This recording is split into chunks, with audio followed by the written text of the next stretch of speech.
Hello guys, in today's video I'm gonna show you how to find mentions and tags on your account on TikTok, easy and quick.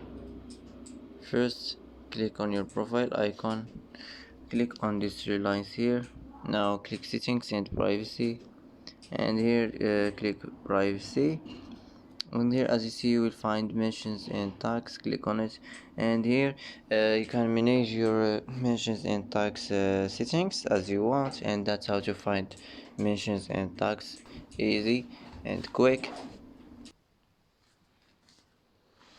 And that's it for today's video. If you like this video, don't forget to like and don't forget to subscribe, and I hope this video is helpful for you. And thanks for watching until the end, and see you in the next video.